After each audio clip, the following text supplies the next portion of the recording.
हम देखते हैं कि जितने भी लोग ध्यान के मार्ग पर आगे बढ़े हैं, जिन्हें हम भगवान कहते हैं या जिन्हें हम पूजते हैं, अक्सर हम पाते हैं कि उनको मूछ दाढ़ी नहीं है और उनको बूढ़ा नहीं दिखाया गया है। तो ऐसा क्यों है? क्या उनको सचमुच मूछ दाढ़ी थी ही नहीं? क्या वो बूढ़े हुए ही नहीं, या कारण कुछ और है? तो इसके कारण क्या है वो हम समझेंगे, और कई कारण हैं। किंतु सबसे पहले ये बात भी समझ लीजिए कि ऐसा नहीं है कि हर ऋषि, हर संत, हर ध्यानी ऐसा ही है जिसको मूछ दाढ़ी नहीं है या जिसको बूढ़ा नहीं दिखाया गया है उम्र के हिसाब से। आप चले जाओ, कितने ही ऋषि मिल जाएंगे, कितने ही ध्यानी मिल जाएंगे, संत कबीर, रविदास, ऐसे बहुत संत भी मिल जाएंगे, भक्त भी मिल जाएंगे जिनको कि मूछ दाढ़ी है भी और उम्र के अनुसार उनको बूढ़ा भी दिखाया गया है। लेकिन आप जो पूछ रहे हैं वो शायद आप पूछ रहे हैं बुद्ध का, महावीर का, कृष्ण का, राम का, क्योंकि इनको हम मूछ दाढ़ी नहीं देखते, शिव को नहीं देखते, शंकराचार्य को नहीं देखते। तो शायद इसीलिए आपके मन में ये सवाल आता है कि मूछ दाढ़ी क्यों नहीं है। तो सबसे पहले एक बात समझ लीजिए कि इस संसार में जो है प्रकृति के नियम लागू होते हैं, और प्रकृति के नियम का उल्लंघन कोई भी कर नहीं सकता।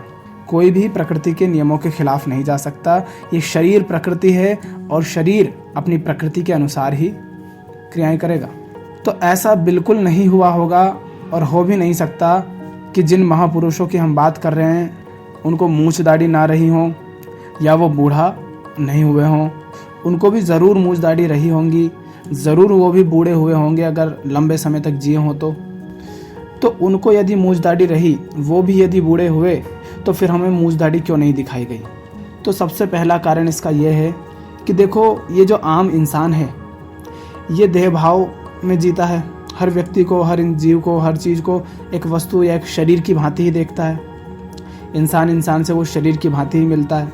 तो जिस व्यक्ति को वो पूजेगा, जिस व्यक्ति को वो भगवान कहता है, जिसको वो अपने से ऊंचा, अपने से बड़ा मानता है, यदि वो भी वैसा ही दिखता है जैसा वो खुद दिखता है, तो बताओ उसमें उस भगवान के प्रति श्रद्धा, उसके प्रति भक्ति कैसे उदित होगी? मैं यदि किसी को अपने से बड़ा मानता हूँ, अपने से महान मानता हूँ, तो उसमें कुछ खास तो होना चाहिए ना। और आम इंसान देखता है सिर्फ शरीर को, तो उसका शरीर कुछ विशेष होना चाहिए।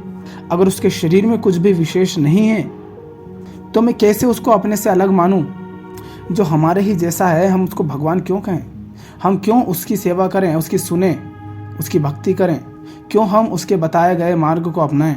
तो पहला कारण तो यही है कि इंसान ने, बनाने वालों ने ये जाना कि यदि हम उनको अपने ही जैसा बना देंगे तो उसमें कुछ भी खास नहीं रहेगा। और संसार की यदि मदद करनी है, लोगों को यदि दुख से उबारना है, तो उनके लिए भगवान वैसा ही होना चाहिए जिसके प्रति वो समर्पित हो सकें, जिसका वो सम्मान कर सकें, जिसके बताए गए मार्ग को, जिसकी बताई गई विचार को, बातों को वो सुन सके। तो इसलिए भी उनको इस तरह से रचा गया, उनकी मूर्तियों को, उनके चित्रों को। दूसरा कारण क्या है? आप जब कहते हैं बुद्ध, आप जब कहते हैं कृष्ण, जब राम, जब महावीर आप कहते हैं, तो यहाँ पर बुद्ध कोई व्यक्ति नहीं है, कृष्ण कोई व्यक्ति नहीं है, कोई शरीर का नाम कृष्ण नहीं है, बुद्ध कोई यशोधरा का पुत्र नहीं है। ये उस चेतना की बात हो रही है। बुद्ध वह चेतना है जिसने बोध की ऊंचाई को पाया है, संसार में रहकर भी जो संसार से मुक्त है। और चेतना को मूछ दाढ़ी से, बुढ़ापे से, ये सब तो होती नहीं। ये सब किसका प्रतीक है? ये सब कमजोरी के प्रतीक हैं, ये सब बुढ़ापे के प्रतीक हैं, ये सब जानवर प्रवृत्ति के प्रतीक हैं। एक जानवर होता है, जब आप बहुत पहले जंगल में रहा करते थे तब पूरा शरीर वैसा ही था ना, जानवर की तरह। तो चेतना ना जानवर है, ना ही चेतना कभी बूढ़ी होती है। तो उसके प्रतीक स्वरूप जो मूर्तियां बनाई जाएंगी, जिसने जिस शरीर के माध्यम से चेतना की ऊंचाई को पाया है, यदि उस शरीर की मूर्ति बनाना है तो वह मूर्ति भी फिर वैसी ही होना चाहिए ना। तो यह जो चित्र आपको दिखाई देते हैं, उनका ये जो सौंदर्य दिखाई देता है, ये जो आकर्षण है, वो किसी शरीर का आकर्षण नहीं है। वो सौंदर्य किसी शरीर का नहीं, बल्कि वो उस चेतना का सौंदर्य है, उस चेतना का प्रतीक है वो सौंदर्य, जो बुद्ध ने पाई, जो कृष्ण ने पाई। और बुद्ध को आप बुद्ध कहेंगे क्यों? कृष्ण को आप कृष्ण कहेंगे क्यों? उनका जो ज्ञान है, उनका जो दर्शन है, उसी के कारण आप उन्हें जानते हैं ना। तो मूर्ति उस शरीर का नहीं, उस ज्ञान का, उस दर्शन का, उस ऊंचाई का प्रतीक है। तो इसलिए फिर उनकी मूर्तियों पर ना मूछ दाढ़ी है और ना ही उनको बूढ़ा बनाया गया है। तीसरा कारण क्या है? तीसरा कारण यह है कि देखो, समय के साथ शरीर तो बूढ़ा होता है लेकिन चेतना जवान होती जाती है। आप पैदा होते हैं, आपको क्या जीवन की, संसार की, काम क्रोध लोभ मोह इन सब की, इनका ज्ञान होता है क्या? ये दुनिया क्या है, क्यों है, कैसे चलती है, जन्म क्या है, मृत्यु क्या है, भ्रम क्या है, मोह क्या है, माया क्या है? क्या आप इन सबको लेकर के पैदा होते हैं, इनको जानते हुए? नहीं ना। तो जन्म अगर लिया है तो शरीर तो आपका समय के साथ अपने आप बूढ़ा होता जाता है, किंतु जैसे जैसे आप जानते हैं, जीवन में सही दिशा में आगे बढ़ते हैं, तो आपकी चेतना जो है, आपकी समझ वो बढ़ती जाती है। दुनिया को आप जैसे जैसे बड़े होते हैं, दुनिया को और अच्छी तरह से समझ पाते हैं। फिर यदि आप सही मार्ग में आगे बढ़ रहे हैं, सही दिशा में आगे बढ़ रहे हैं, तो आप जीवन को भी और बेहतर जानने लगेंगे। तो इससे क्या हो रहा है? शरीर तो बूढ़ा हो रहा है लेकिन आपकी समझ बढ़ रही है, आपकी चेतना की ऊंचाई बढ़ रही है, आपकी चेतना की गहराई बढ़ रही है, आपकी इंटेलिजेंस बढ़ रही है। और चेतना का, समझ का बढ़ना, उसका बूढ़ा होना नहीं है बल्कि उसका जवान होना है। और जो व्यक्ति चेतना के तल पर जितना ऊंचा होगा, जिसका ज्ञान, जिसकी समझ, जिसका बोध जितना ऊंचा होगा, तुम पाओगे कि उसका जो चेहरा है वो वास्तव में उतना सुंदर दिखाई दे रहा है। वो जैसे जैसे बूढ़ा हो रहा है, उसका चेहरा और ज़्यादा चमक रहा है, और ज़्यादा सौंदर्य उसके चेहरे पर दिखाई दे रहा है। सचमुच आप इनको देखिए, जो संत हुए हैं, जो ऋषि हुए हैं, देखो उनके फोटो को ध्यान से, सौंदर्य दिखाई देता है उनमें। वो क्या है? वो उनकी चेतना का, उनकी समझ का, उनके होश पूर्वक जिए गए जीवन का फल है। नहीं तो देखो आम इंसान को, जैसे जैसे बूढ़ा होता जाता है उसका चेहरा बिल्कुल गंदा होता जाता है, मुरझाता जाता है, घिन आती है उसे देखने पर। तो कैसा हो जाता है उसका चेहरा? और ऐसा क्यों हो जाता है? क्योंकि उसने ज्ञान को, उसने बोध को, समझ को कभी महत्व दिया ही नहीं, उसने चेतना का सम्मान किया ही नहीं, उसने जीवन को जानने पर कभी ध्यान दिया ही नहीं। तो उसकी समझ जो है एक बच्चे जैसी ही है। वो शरीर बूढ़ा हो गया है लेकिन उसकी समझ, उसका बोध, उसका ज्ञान, उसकी चेतना एक बच्चे की तरह ही है। इसीलिए उसका चेहरा भी बिल्कुल वैसा ही हो गया, कुरूप। तो आम इंसान जो है वो बच्चे से सीधा बूढ़ा हो जाता है। ये जितने भी बूढ़े दिख रहे हैं तुम्हें आसपास, ये वास्तव में बूढ़े नहीं है, ये बच्चे हैं।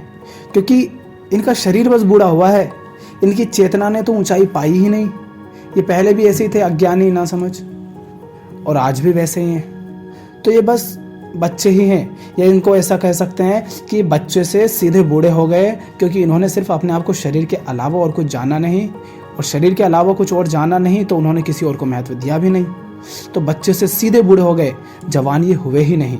इसीलिए इनके चेहरे देखो कैसे हो जाते हैं। और फिर देखो उन संतों के, ऋषियों के, महापुरुषों के, जिनको भगवान कहते हो, उनके, वो उनकी चेतना के प्रतीक हैं कि देखो उन्होंने कैसा जीवन जिया। और एक बात और ये जान लो कि चेतना अलग अलग नहीं होती।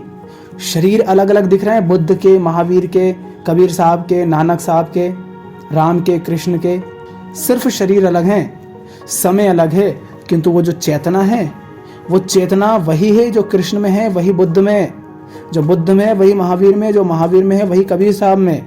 चेतना एक ही है।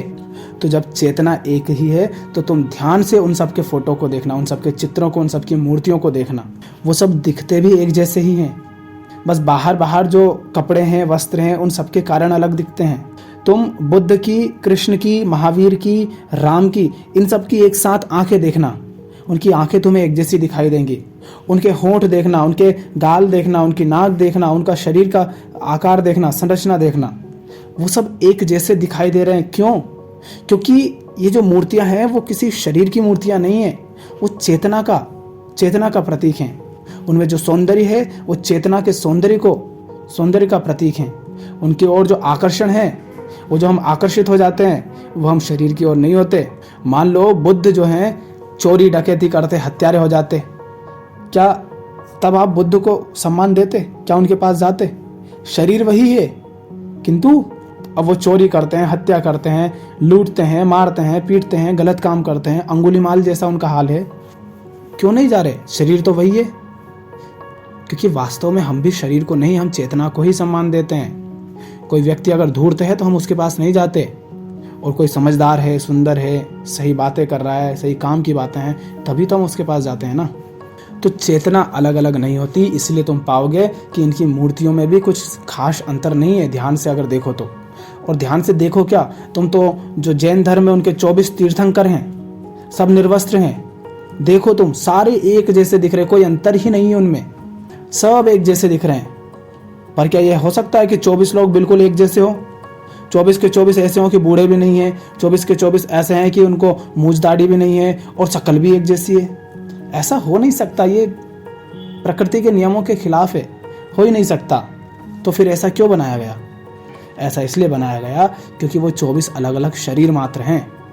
जो चेतना है वह पहले वाले में वही है, और 24वें नंबर पर जो महावीर हैं उनमें भी वही चेतना है जो पहले जैन तीर्थंकर में है। वही चेतना अलग अलग शरीरों के माध्यम से संसार में विचर रही है, कभी कृष्ण बनकर, कभी राम बनकर, कभी बुद्ध बनकर, कभी महावीर, कभी कबीर, कभी मीरा बनकर। तो इसीलिए तुम पाओगे कि 24 तीर्थंकर एक जैसे दिखाई देते हैं, मात्र उनके प्रतीक अलग अलग हैं। तुम बुद्ध को, महावीर को, कृष्ण को और राम को एक साथ खड़े कर दो, उनके जो उन्होंने धनुष बाण है, किसी के पास चक्र है, किसी के पास क्या है, वो सब हटा दो, वस्त्र उनके एक तरफ कर दो कि किस तरह के वस्त्र वो धारण करते हैं, फिर उनको एक साथ उनके आंखों को देखो, उनके चेहरों को देखो, तुम्हें उनके शरीर की पूरी संरचना एक जैसी दिखाई देगी। तुम पाओगे कि उनमें कोई अंतर नहीं है। क्यों? क्योंकि ये सिर्फ चेतना का प्रतीक हैं, और चेतना जब अलग अलग नहीं है तो ये अलग अलग कैसे हो सकते हैं? और चेतना न मूंछ है, न दाढ़ी है, न शरीर है, कुछ नहीं है।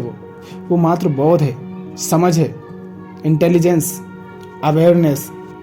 तो इसलिए फिर उनमें कोई अंतर दिखाई नहीं देता, इसलिए उनको मूंछ दाढ़ी नहीं है।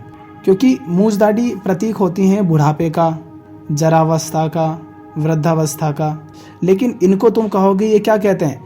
आज में जियो, अभी में जियो, इसी क्षण में जियो, भूत में, भूतकाल का पश्चाताप मत करो, उसको मत देखो, भविष्य में क्या होगा उसकी परवाह मत करो, तुम आज अभी इसी क्षण उसमें जियो, जो है उसमें जियो।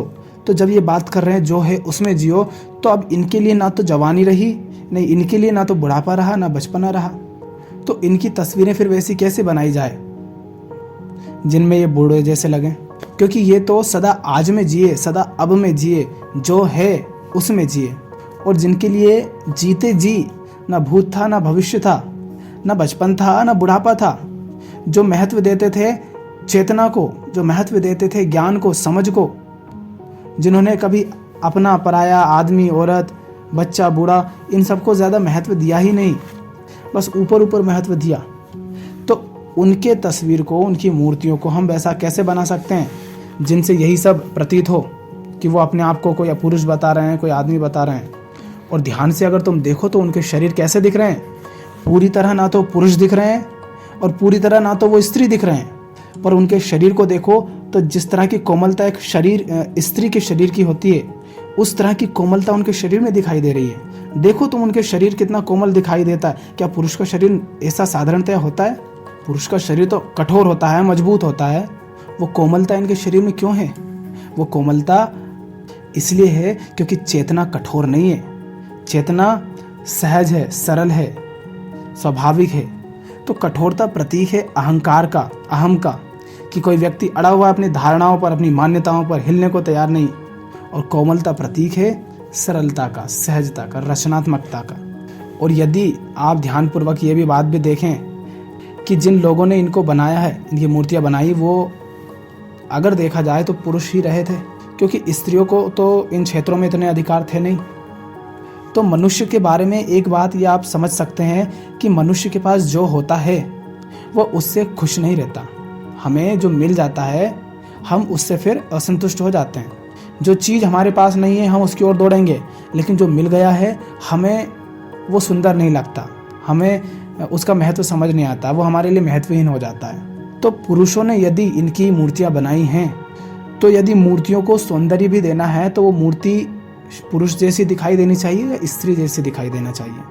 पुरुष की नज़रों में स्त्रियां सुंदर होती हैं और स्त्रियों की नज़रों में पुरुष में कुछ खास होता है। स्त्री को स्त्री ज़्यादा अच्छी नहीं लगती जितना अच्छा स्त्री को एक पुरुष लगता है, और पुरुष को पुरुष इतना अच्छा नहीं लगता जितना अच्छी पुरुष को एक स्त्री लगती है।